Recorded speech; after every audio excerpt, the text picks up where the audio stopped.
जगज्जालपालं चलकण्ठमालं शरच्चन्द्रभालं महादैत्यकालं नभो नीलकायं दुरावारमायं सुपद्मासहायं भजेऽहं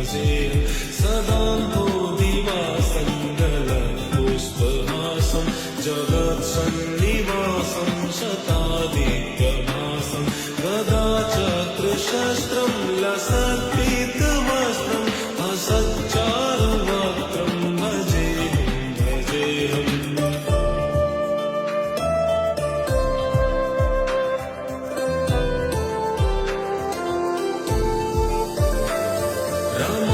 रमाकण्ठहारं श्रुतिनाथसारं